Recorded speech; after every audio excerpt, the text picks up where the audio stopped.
ng Goneta Astrodome sa pagpapatuloy ng aksyon. Live dito sa TV5. Mag-umargin po, kasama pa rin natin si Dominic Goy.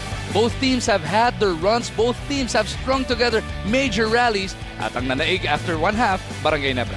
If you look at the start of this ball game, yung una't-una, itong Global Port, what a big run that they had. They led, what, 20-6?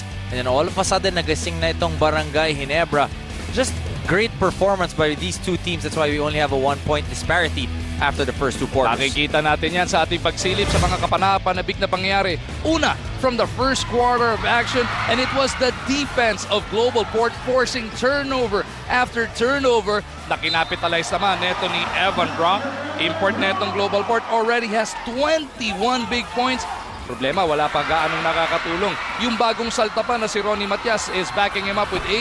Bonbon Custodio played only 4 minutes but managed to score 2 points. Nakapuntos doon itong si Bonbon Custodio. And all of a sudden, Barangay Ginebra, led by JJ Helterbrand, coming off the bench, scoring 9 points in that first quarter. Nakabalik itong Barangay Ginebra. At the end of the first quarter, lamang na lang ng tatlo itong Global Port. It all started with Evan Brock, 15 points in that first quarter. Paano nakabalik itong Barangay Ginebra? They knocked down 3-point shots, 3 out of 6 from that area. The free throws, we talked about being aggressive itong Global Port. They were aggressive, got to the line 8 times. But it was really their defense forcing those turnovers on Barangay Ginebra. 7 ang turnover ng Barangay. 15 points naman ang na-score ng Global Port off those turnovers. Pagdating ng second quarter of action, si Mark Cagiwa naman ang nagparamdam para sa Barangay Ginebra. MC47 has actually played 21 of the first 24 minutes of this contest. He's already got 7 points across his number. Tapos yung Billy Mamarila, excellent din yung kanya naging performance off the bench para dito sa mga nakaputi. And then it was Japet Aguilar. 2 beses niya ginawa yung ganito, Dom. Thundering putbacks mula kay Jumpin Japet. At yun nga pong huli, nakapagbigay ng kalamangan sa Barangay Ginebra. In the second quarter, Japet Aguilar 6 points.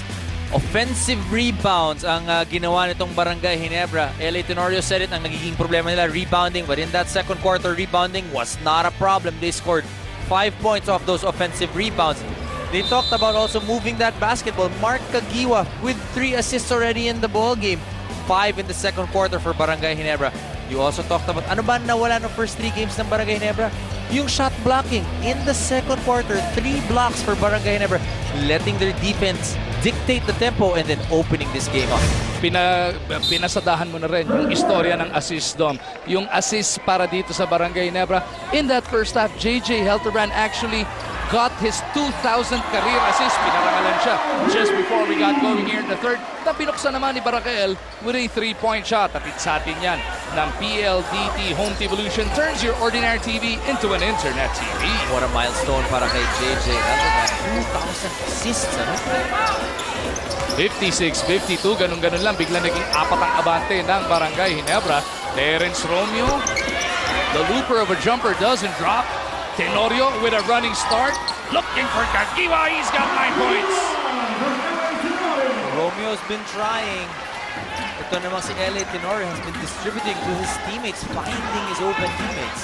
Dom, mamaya pagkatapos yung laro, huwag ka nagtatatalon sa court. Medyo nakalas yung backboard support. Okay lang, Baka mauntog ka eh.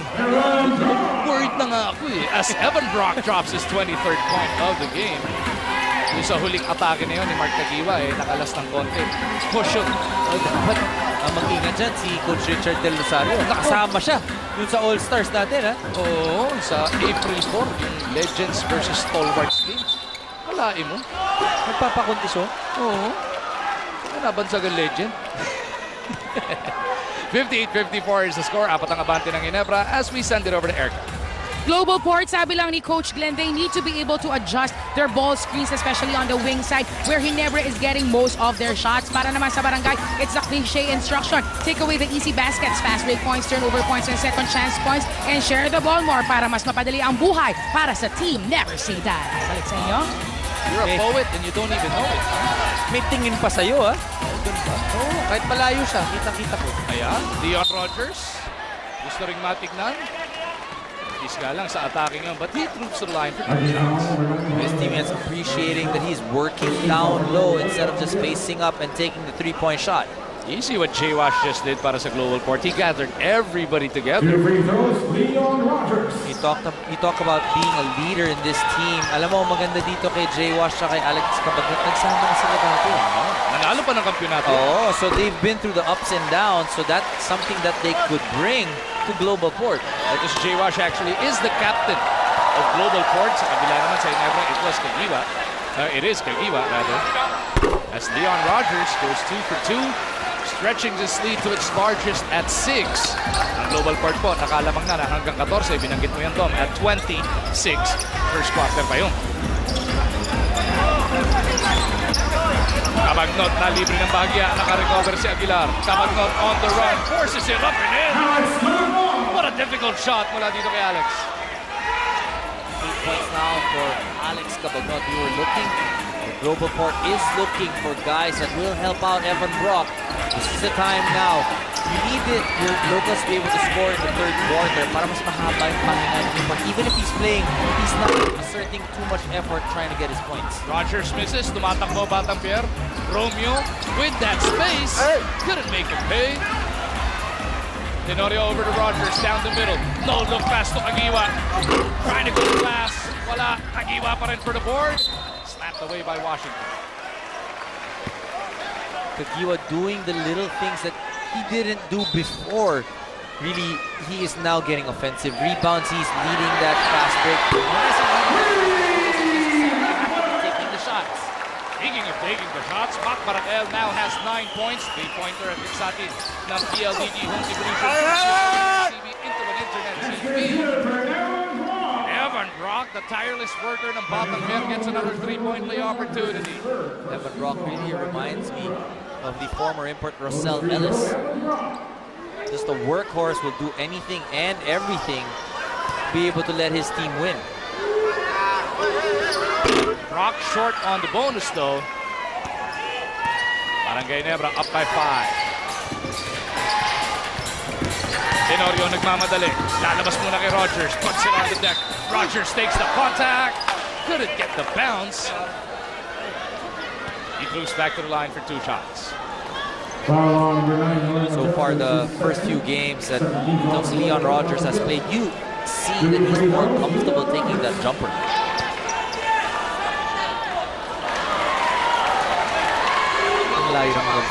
Nick Van Exen.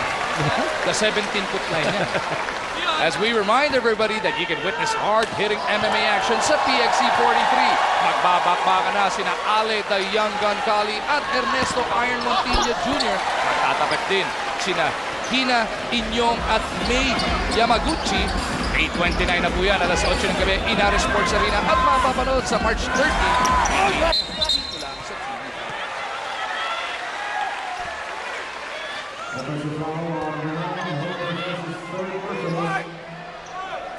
Yes, whistled for that offensive foul. Ginebra with a chance to stretch their largest lead of the contest. Rogers isolated kontra kay Matias. Natulog jumper. Rogers delivers. That's easy for Leon Rogers. He's shooting over Ronnie Matias. Matias needs to do a better job of harassing him and not be able to just face up and take that jumper. Coach Pido Harencio has seen enough Leon Rogers. Naku saan? Kung akala nyo si Dominic Uy na ang pinakapogi sa gabing ito, hindi pa po dahil nahanap na natin ang ating Gatsby Pogi Look. Brought to you by Gatsby Hairstyling Wax. Be Gatsby Pogi para laging selfie ready. Alam mo, may kaibigan ako. Kasing gwapo, pang Gatsby din. Yung kaibigan ko si Kenneth Claver. Aba, kasama yung Parkwood 247. Gatsby. Pero, ang gumagamit talaga ng Gatsby, ikaw eh. Kitang-kita sa buhok eh. Walang laman yan. As Alex Cabagnot scores another basket, imimplika, mamaya sisimple din ako. Simple ng bati si Dominic Uy as Jay Washington will miss. Bawi lang, nakadalawang game ka na eh. Hindi kasi yung director natin, si Kuya Pango, gustong batiin ng happy 19th wedding anniversary sila Mr. Edgar and Mrs. Gigi Octaviano. Speaking of weddings, Congratulations dun sa kaibigan ko, si Ravi Chulani and Miss Ina Suzara Chulani, who just got married last weekend. Oy, congratulations sa inyo. Happy birthday na rin sa kaibigan nating pinaka na si Ludwig Anog. Meron pa? So, isang sermonan na lang tayo. Sermonan tayo, isang beses na Pang lang. isang game, sige, kayo na rin ako kay Julie. Back to action na tayo. Hindi na tayo masyadong mapagalitan. As Leon Rogers buries a 3. Atin sa atin ang PLDT Home Evolution turns your ordinary TV into an internet TV. A lot more comfortable with the system that they've been showing now. It's Leon Rogers. He's been getting open looks. Barangay Ginebra looking for their first double-digit spread of the game. Kagiwa, crossover, goes fast to drop the deuce. If in the first quarter, parang mas mabilis itong Global Port. In the second and the third quarter, Ginebra now is spreading that floor really well, getting layups. 72-61, Barangay Ginebra threatening to break the game wide open, but Alex Cabatot will have none of it. Taking it to the rack sa pagkakataon na yun to cut this deficit to 9. Very important when you're playing Barangay Ginebra and they get into a run. You gotta silence them right away. Alex Cabagnot now with a tournament personal high 13-point performance. Wala pa natin ang mabensa si Alex. Looks like he is answering the call. And away from play, merong foul na nasilip. Looks like ito si Washington. Nakakapit dito kay Rogers. Bago pa ma-set yung fake, Mariwasa quality play muna tayo. Hatid sa atin ng Mariwasa Tiles. Looking for quality tiles? Trust only Mariwasa. Uncompromising quality. Nanggigil. Ito si Japet Aguilar. Won it again. Another highlight. Evan Brock doing a good job on the defensive end dun sa mga rebounding. R.R. Garcia is joined on the floor by Ronnie Matias, Evan Brock, Jay Washington, and Alex Cabagnot. Cabagnot has slid over to play the 2 spot as Washington unleashes one. Giubra, look at Kagiwa get up there against Brock. Kagiwa on the run, looking to go coast to coast, gets the roll. Kagiwa now with 13 points in the ballgame. Ang napakahirap pag dito kay Mark Kagiwa once he scoring, he really gets the crowd into the thick of things. Barangay Ginebra gets that leather once again. Chapit waiting sana para sa possible alley-oop. Nakoberan nga lang kagad si Brock. Chapit tracking on the baseline. They go to Rogers. Back irons that one. Garcia with a running start. Gets it to Cabagnot. Couldn't unleash it. Garcia will look to reset this one up. Brock being given all kinds of space by Rogers. Pull-up jumper, Brock off the crossover. Japet para sa rebound. Oh, Brock takes it right back. Challenged by Japet though. Going nowhere on that attack. LA to the corner. Nakita si Japet. Ilipad. Pinalipad. Nabitin. Ando din si Rogers. No count daw yun dahil meron ng foul. Unselfish basketball para sa Barangay Ginebra. Trying to find the best shot possible. Look at that Mark Kagiwa. Grabe naman lundag yun. Sabi mo pagka nagkakaedad na, hindi na nakakatalon. Apparently, it's not the same for Mark Kagiwa. pag ordinaryong tao lang yun, pag tayo lang. Ano? Well, you know, Mark Kagiwa has never really jumped way high. Ang dito kay Mark Kagiwa, parang Joseph. Hindi ganun kataas yung hang time ni Mark Kagiwa. And he's such a smart player. He knows yung quickness getting to those angles. Pinatunayan ni Kagiwa, yung Brock rebounding machine yan, averaging 22 a game sa unang 4 na outing nila. Tonight, actually, medyo tahimik sa rebounding. At the half, he only had 9. Ito si Brock. And right now, he's only got 11 across his name. Pinasadahan natin kanina yung mga nagiging rebounding performance ng mga nakakalabang support ng Barangay Ginebra. Si Cabagnot, punishes it through. Atid sa atin ang PLDT Home Evolution. Turns your ordinary TV into an internet TV. 16 points now for Alex Cabagnot. He has 10 in the third quarter. Talagang answering the call from Coach Bido Harencio. He is the league leader in assists per game, pero ngayon he's scoring ang kanyang pinapakita. Rogers almost lost it. Somehow caught a shot up. Cabagnot nag-iisa sa kabilang dulo. Barangay chasing him. Matias will have a hard-dropping layup for himself. Unselfish play by Alex Cabagnot. He is holding the fort for Global Port in this third quarter. Now Global Port only down by 7. after this spectacular play by Alex Cabagnon.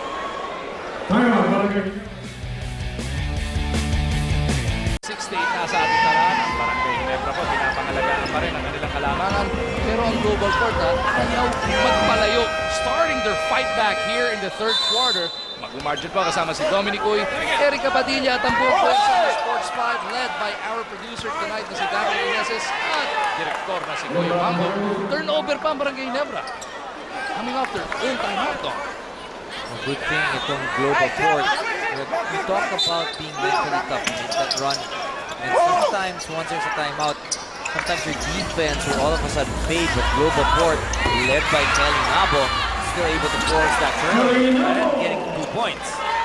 But not rewarding Nabong, di nakuha yung assist dahil di pumasok yung una, pero Nabong gets himself a putback to bring them to within 5. Tenorio kontra dito kay Garcia. Tenorio has Kagiwa, Rogers, Aguilar, and Helterbrand as his 5. Or that is, for 3. Doesn't work, Rock with the rebound. Kasama niya sina Cabagnot, Garcia, Nabong, and Makapagal. Cabagnot in the lane, feeding bro. The stretch is good. A good fight back by global court, getting everybody involved. When you talk about getting everybody involved, yung ikot ng bola, Kel Nabong leading the way in terms of defense, making it more difficult now for the import. Mangalampag na ang global court just within 3 points. Helterbrand lost his dribble, 5 to shoot para sa mga nakatulog. Tenorio asking for that big, a long three. Doesn't drop. Helterbrand battling for the board. Rogers goes up and gets the basket plus a foul. How about JJ Helterbrand keeping that leather on this side of the floor? When we talk about Barangay Ginebra, the 2 guys that have really put up a fantastic fight para sa Barangay Ginebra is the Fast and the Furious. It's been JJ Helterbrand when he came in that first quarter, and then Mark Kagiwa in the third quarter. They've really been making an extra effort, yung mga extra plays, yung tapek, yung rebound. At ang nilalabanan ng dalawa sa rebound, kanina si Kagiwa, ngayon si Helterbrand, yung Evan Brad ang katapat. Oo, yung mas malalaki, yung import pa itong global port. As Ponferrada is checked back into this contest para dito kay Nabong.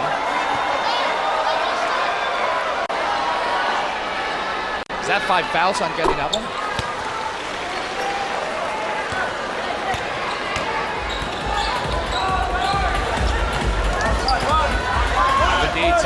na sa ating tala. Garcia over to Cabagnon. He has come to life here in the third. Alex kontra dito kay Helterbrand. At Ponferrada and Mamaril battle for position. Dun sa pasa na yun, Tenorio swiping it from behind. Etong si Brock.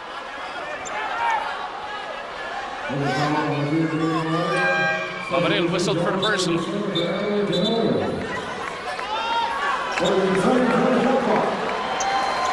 Tenorio troops to the bench. Urbistondo, who picked up 4 quick fouls in the first half, is back on the floor.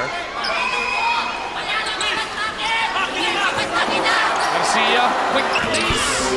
Look at that shot. It was a clear shot. Couldn't deliver. Brock underneath. Naku, tapal ng board.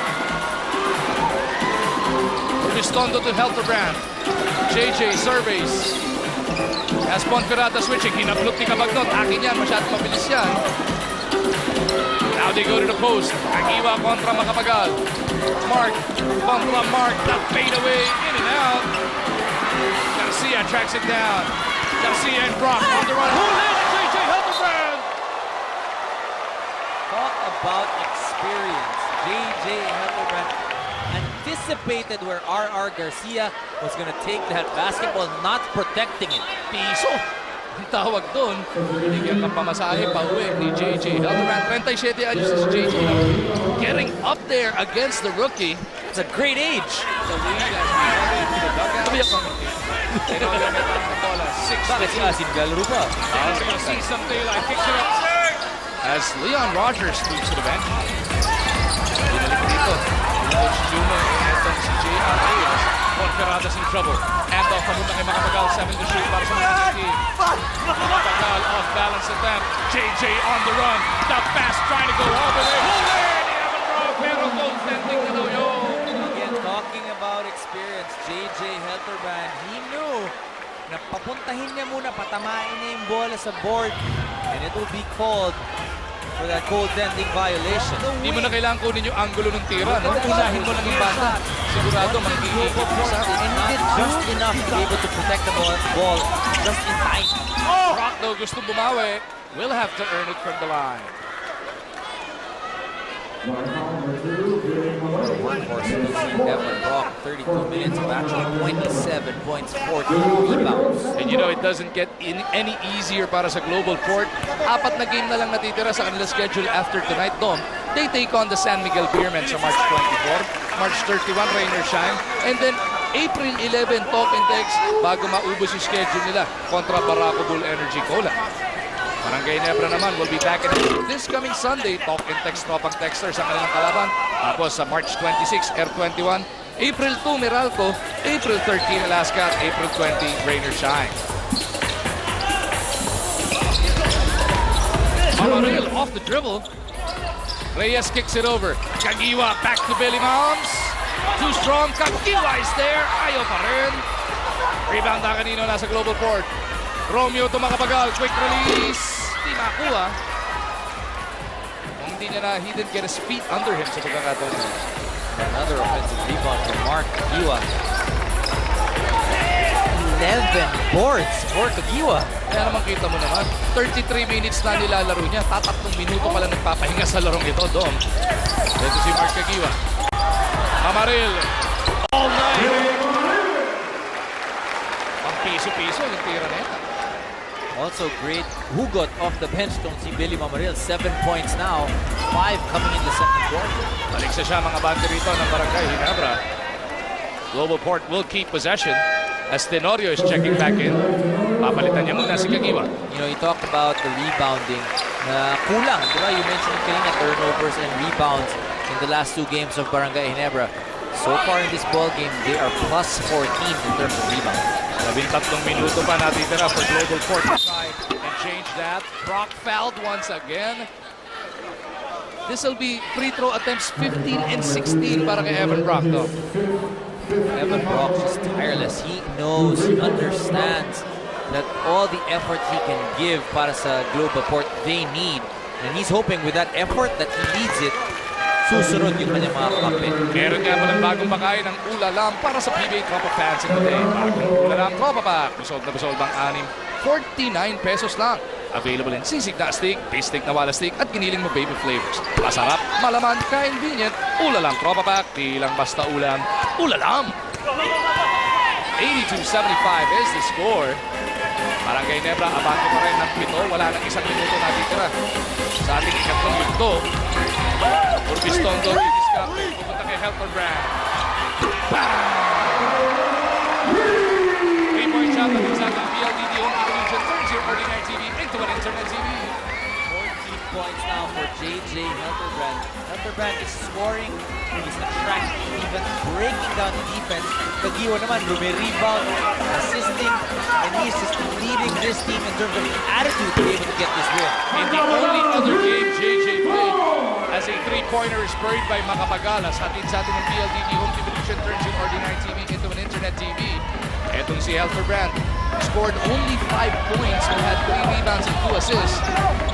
Needless to say, this is his best game of the tournament in only his second appearance. Not bad naman yung namin si JJ Helterbrand. JJ, 16 minutes to be able to contribute.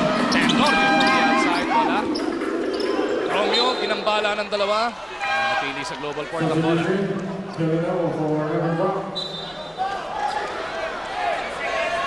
Mabong back on the floor. Napalitan muna si Evan Brock. 2.3 na lang natitira sa ating third quarter. Garcia on the run. Ginebra. So at the end of the first 3 quarters, it is Barangay Ginebra with a 7-point lead. 85-78. Mark the Spark Kagiwa, most valuable player of the PBA 2 seasons ago, already with a double-double Dom. 13 and 11, samahan mo pa ng 3 assists. What a performance by the veteran, trying to lead his Gin-Kings by example. Looking for their second win dito sa ating Commissioner's Cup.